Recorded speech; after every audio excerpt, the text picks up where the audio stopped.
నమస్తే. Welcome to our channel. నేను మీ సిరి. ఈ రోజు మనతో పాటు ఉన్నారు ప్రముఖ రాజకీయ విశ్లేషకులు కేవీవి ప్రసాద్ గారు. నమస్కారం సార్. నమస్తే అమ్మా. సార్ ఇప్పుడు చూస్తున్నట్టయితే విజయమ్మ గారు నిన్నొక వీడియోనైతే రిలీజ్ చేశారు. ఏంటంటే షర్మిల గారికి అక్కడ ఉన్న వాళ్ళు సపోర్ట్ చేయండి. రాజశేఖర్ రెడ్డి అభిమానులు షర్మిలకి సపోర్ట్ చేయండి. రాజశేఖర్ రెడ్డి గారి భార్యగా అడుగుతున్న షర్మిలని సపోర్ట్ చేయండి. రాజశేఖర్ రెడ్డి గారి వారసురాలు షర్మిల రెడ్డి అని చెప్పేసి తను అయితే ఏంటంటే ఈసారి కడపలో షర్మిలని గెలిపించండి అని చెప్పేసి అయితే తన ఒక వీడియోని రిలీజ్ చేయడం జరిగింది. అందరినీ అంటే కడప వరకు అయితే తను అడగడం జరిగింది. రాష్ట్ర వ్యాప్తంగా అడగకపోయినా కడప వరకు అయితే అడగడం జరిగింది. ఇప్పుడు ఈ వీడియో వల్ల జగన్ ని మరి విజయమ్మ మోసం చేసిందని అనుకోవాలా ఎలా సార్? సో, అంటే దీంట్లో మోసం చేయడానికి ఏమి లేదమ్మా. కన్న తల్లికి ఇద్దరు బిడ్డలు 2 కళ్ళు లాంటి వాళ్ళు. చెరకో కన్ను లాంటి వాళ్ళు. కానీ ఏంటంటే ఇక్కడ బహుశా ఎన్నో సందర్భాల్లో కూతుర్ని కూడా, అల్లుడిని కూడా కాదనుకుని కొడుక్కే ఆవిడ సపోర్ట్ చేసింది. కానీ చేసింది. సో, ఒక విధంగా చూడాలంటే ఇటు తన మరిది వివేకానంద రెడ్డి గారి హత్య, ఆ తదనంతరం వివేకానంద రెడ్డి గారి కూతురు వై సునీతమ్మ గారు కానీ, ఆవిడ వివేకానంద రెడ్డి గారు భార్య కానీ, సో ఈ విధంగా షర్మిల గారు కూడా ఈ విధంగా బయటకొచ్చి బాహటంగానే దీని గురించి న్యాయం కోసం పోరాటం చేయడం. సో ప్లస్ ఇయన్నీ చూసిన తర్వాత చివరికి కన్న కూతురు మీద కూడా ఇంతమంది ఇన్ని రకాలుగా ఈవెన్ వాళ్ళ సొంత సోషల్ మీడియాలో కూడా ఇన్ని రకాలుగా దుర్భాషలాడుతూ, ఇన్ని రకాలుగా వాళ్ళకి రకరకాల మానహరణం చేస్తున్నప్పుడు బహుశా ఆవిడ కూడా కన్ను తెరుచుకుందనుకుందాం. ఆవిడకి కూడా జ్ఞానోదయం అయిందేమో. సో కొడుకు యొక్క నిజ రూపం తెలుస్తుంది అనుకుంటున్నాను నేను. అంటే సొంత రక్తం పుట్టుకొచ్చిన ఇటు బాబాయికి న్యాయం చేయకపోగా, పిన్నికి న్యాయం చేయబోగా, ఇటు బాబాయ్ కూతురికి న్యాయం చేయబోగా, ఇటు సొంత చెల్లాయికి కూడా న్యాయం చేయకుండా ఎదురు దాడి చేస్తూ రకరకాలుగా ఆవిడని షర్మిలారెడ్డిని షర్మిలా శాస్త్రి అంటూ రకరకాలుగా రంకులు బొంకులు కడుతూ ఆవిడ యొక్క క్యారెక్టర్ అసెషన్ చేసినప్పుడు బహుశా ఆవిడ కూడా ఏదైనా కాస్త మనస్తాపానం చెంది ఉండొచ్చు. సో ఎందుకంటే సాధారణంగా ఆవిడ కూడా జీసస్ భక్తురాలు కాబట్టి, సో నేను ఈ విధంగా మళ్ళీ ఇంత వన్ సైడ్ ఉంటే ఆ జీసస్ కూడా క్షమించడనే ఒక నిర్ణయానికన్నా ఆవిడ వచ్చి ఉండాలి. ఆవిడలో మార్పు వచ్చి ఉంటది. సో ఆ మార్పుకే కారణం ఈ సపోర్ట్ చేయడం అనుకుంటున్నా. ఎందుకంటే ఇంతమంది కుటుంబ సభ్యులు ఎలుగెత్తి ఒక పక్క నుంచి ఘోషిస్తున్నా కూడా ఎక్కడ కూడా జగన్మోహన్ రెడ్డిలో చలనం లేదు. ఎవరైతే అంతకుడు అంటున్నారో, ఎవరైతే ఈ దేంట్లో మెయిన్ ముద్దాయి అనుకుంటున్నారో అవినాష్ రెడ్డికే మళ్ళీ తిరిపి ఎంపీని చేయడానికి ఆయన కంకణబద్ధుడై ఉండి ఆ విధంగా చర్యలు అన్ని చూసిన తర్వాత బహుశా ఆవిడలో కూడా మార్పు వచ్చి ఉంటది. సో ఆ విధంగా ప్రకటన చేయడం అనేది ఒక శుభసూచకం. సో అంతేగాని దీంట్లో మోసం చేయడానికి ఏమైనా జగన్మోహన్ రెడ్డి సొమ్మైనా తీసుకుందా ఆవిడ, లేకపోతే ఆయన పదవి లాక్కుందా? సో మోసం అనే దాన్ని మనం మాట్లాడకూడదు, అని వాడకూడదు కూడా. సో ఆవిడ బహుశా నిజం వైపు, నీతి వైపు, సో ఎక్కడ న్యాయం ఉందో దాని వైపు నిలబడింది అనుకోవాలి మనం ఈ సందర్భంలో. సో ఆవిడని నిజంగానే మనం అభినందించాలి. అంటే ఇప్పటి వరకు చూస్తున్నట్టయితే విజయమ్మ గారు ఎవరికి సపోర్ట్ చేస్తారు? విజయమ్మ గారి సపోర్ట్ ని బట్టి ఓటు ఎవరికి వేయాలని చెప్పేసి కొంతమంది ప్రజలైతే అనుకున్నట్టు మనకి వార్తలు వచ్చాయి. విజయమ్మ గారిని కొంతమంది క్వశ్చన్స్ కూడా చేశారు. మీరు విజయమ్మ గారు చెప్పండి, ఏ సైడ్ నిల్చుంటారు, షర్మిల వైపా లేకపోతే జగన్మోహన్ రెడ్డి వైపా అని చెప్పేసి అడిగిన వాళ్ళు కూడా ఉన్నారు. సో ఈ వీడియోతోని సమాధానం చెప్పినట్టే అనుకోవాలా మనం?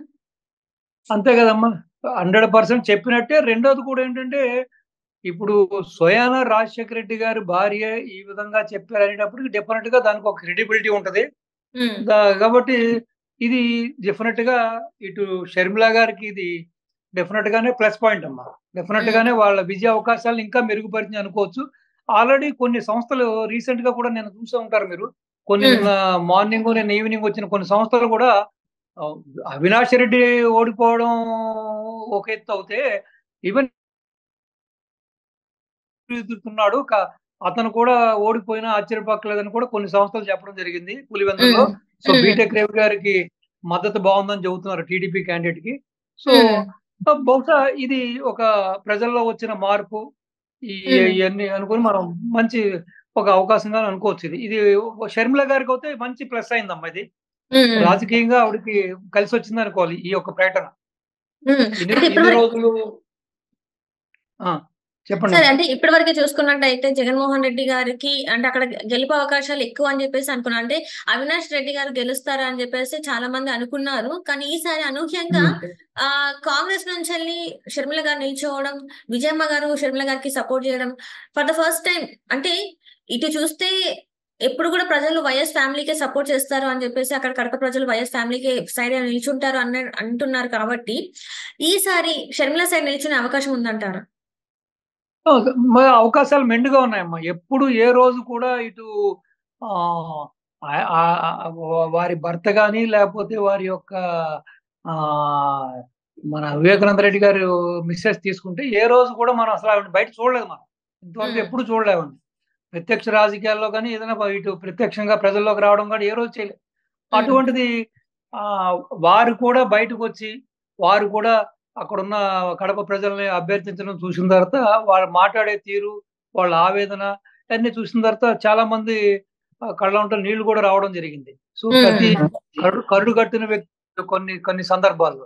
సో, హ్మ్. కాబట్టి డెఫినెట్ గానే రాష్ట్ర వ్యాప్తంగా ఏ విధంగా అయితే వ్యతిరేకత ఉందో వైఎస్ జగన్మోహన్ రెడ్డి గారికి, సో, హ్మ్. సొంత ఇలాకాలో కూడా ఫస్ట్ టైమ్ ఇటువంటి యొక్క విపత్కర పరిస్థితి రావడం అనేది నిజంగానే ఇది అతని యొక్క దురదృష్టకరం. ఎందుకంటే హ్మ్. సొంత బాబాయిని చనిపోయినప్పుడు కూడా కనీసం కుటుంబ సభ్యుల కోసం కూడా ఆ యొక్క నిందితుల్ని అరెస్ట్ చేయకపోవడం, ఆ హ్మ్. దిశగా చర్యలు తీసుకుపోవడం, ప్లస్ ఇతను చేసిన ఈ అవకతవక పరిపాలన, ఈ యొక్క అనాలోచిత నిర్ణయాలతో కూడా ప్రజలు విసిగి వేసారిపోయారు. ప్లస్ కుటుంబ సభ్యులే ఈ రోజున బయటకొచ్చి ఈ విధంగా ఈ ప్రభుత్వాన్ని గద్దె దించండి, ఈ ప్రభుత్వానికి సపోర్ట్ చేయొద్దు, ఈ ప్రభుత్వాన్ని చరమగీతం పాడండి అని పాడడంతోటి ప్రజలు ఇంకా అప్రమత్తమై రాష్ట్ర వ్యాప్తంగా ఉన్న ప్రజలు కూడా అరే! కుటుంబానికే ఈ విధంగా హాని చేశాడు, కుటుంబానికే న్యాయం చేయలేకపోతున్నాడు. ఇంక హ్మ్. మనకేం చేస్తాడనే భావనలో కూడా ప్రజలు రావడం కూడా ఇదంతా కూడా ఇటు టీడీపీ కూటమికి గాని, ఇటు షర్మిలకు కానీ వ్యక్తిగతంగా ఇది లాభించే విషయమే. హ్మ్. అంటే ఇప్పుడు ఇంకా ఏదైతే వైసీపీకి కంచుకోట అంటే వైఎస్ ఫ్యామిలీకి కంచుకోట అనుకున్న కడపలో ఈసారైతే పెను మార్పులు చోటు చేసుకునే అవకాశం ఉందంటారు. 100% అమ్మా. 100% అసలు ఎవరు ఊహించని ఫలితాలు కూడా మనం ఎదురు చూడబోతున్నాం. సో, హ్మ్. ఆహ్, ఈవెన్ జగన్మోహన్ రెడ్డి గారు ఓడిపోయినా కూడా పెద్దగా ఆశ్చర్యపడవలసిన లేదు. ఎందుకంటే హ్మ్. ఇప్పుడు అక్కడున్న పరిస్థితులు, జరుగుతున్న పరిమాణాలన్నీ చూసినప్పుడు మనం సో, హ్మ్. డెఫినిట్‌గా జగన్మోహన్ రెడ్డికి కూడా ఎదురుగాలే ఉందక్కడ. హ్మ్. సో, అంత సపోజ్ నెగ్గినా కూడా ఏదో బొటాబోటి ఆహ్, మెజారిటీతో బయటపడతాడేమో కానీ, సో, ఓడిపోవడానికే ఎక్కువ అవకాశాలున్నాయని అందరూ చెబుతున్నారు. సో, ఆ హ్మ్. విధంగా నెగ్గినా కూడా చాలా స్వల్ప మార్జిన్ తోటే బయటపడడానికి కూడా ఛాన్స్ ఉంది. ఎందుకంటే అన్ అంతకు ముందులాగా లక్షల్లో హ్మ్. ఆహ్, మెజారిటీ వచ్చే అవకాశాలు కనపట్లేదు. అక్కడ కూడా వ్యతిరేకత సొంత ఇలాకాలో కూడా వ్యతిరేకత ఇటు అనుమాయుల్లో కొని, వాళ్ళ వర్గంలో గాని, వాళ్ళ బంధువర్గంలో కూడా అందరూ కూడా ఆహ్, వాళ్ళకి వ్యతిరేక పవనాలే వీస్తున్నాయి. హ్మ్. అంటే ఇప్పుడు ఇక్కడ చూస్తుంటే షర్మిల గారు కొంగు చాచి మరి అడుగుతున్నారు. ఓట్లెయ్యండి. హ్మ్. ఈసారి న్యాయం ప్రజా కోర్ట్‌లోనే నాకు న్యాయం జరుగుతుందని చెప్పేసి సునీత గారు గూడా షర్మిల గారికి సపోర్ట్ జేయడం. సో, ఇదంతా చూస్తుంటే ఈసారి అక్కడ కడప ఎంపీ సీట్‌లో షర్మిల గారు కూర్చునే అవకాశం ఉంది అని అంటారా సార్? మరి ఉండబోయే అవకాశాలు మెండుగున్నాయి అనుకోవచ్చా మనం? మెండుగా ఉన్నాయమ్మా. 100% షర్మిల గారు నెగ్గుతారనే అన్ని ఒక్క సర్వేలు చెబుతున్నాయి. హ్మ్. ఈవెను జగన్ గారికి కూడా అక్కడ గడ్డు కాలం ఎదురైంది. జగన్ హ్మ్. గారికి కూడా ఎదురుగాలి వీస్తుంది. జగన్ గారు ఓడిపోయినా కూడా ఆశ్చర్యపోక్కర్లేదు. అటు హ్మ్. టీడీపీ అభ్యర్థి అయిన బీటెక్ రవి గారికి అవకాశాలు మెండుగా ఉన్నాయి. సో, హ్మ్. పూర్తిగా అక్కడ వాతావరణం అయితే జగన్‌కి వ్యతిరేకంగానే ఉందని చెప్పి అని విజ్ఞులు అందరూ కూడా చెబుతున్నారు. సో, ఎట్టకేలకి విజయమ్మ గారి సపోర్ట్‌తోనైతే ఈసారి ఇంకా షర్మిల గారికి ఇంకొంత అంటే ఇంకొంచెం ఓటు బ్యాంక్ పెంచుకునే అవకాశం కలిగింది అని అనుకోవచ్చు గదా సార్? 100% అమ్మా. డెఫినెట్‌గా అమ్మా. డెఫినెట్‌గా విజయమ్మ గారు ఈ విధంగా బాహటంగా బయటకొచ్చి ఈ విధమైన ప్రకటన ఇవ్వడం అనేది డెఫినెట్‌గా వారి యొక్క విజయ అవకాశాలకి ఇది add on advantage. So, right sir. మరికొంత తోడ్పాటిస్తుంది. మీరు చెప్పినట్టుగానే ఓట్ బ్యాంక్ కూడా ఆహ్, మేబీ ఒక 2, 3% ఉన్న ఓట్ బ్యాంక్ ప్లస్ అవ్వడానికి కూడా ఛాన్స్ ఉంది. Right sir. Right. Thank you so much sir. మీరు మాతో పాటు జూమ్ కాల్‌లో వచ్చినందుకు ధన్యవాదాలు. ఓకే అమ్మా. థాంక్ యూ అమ్మా.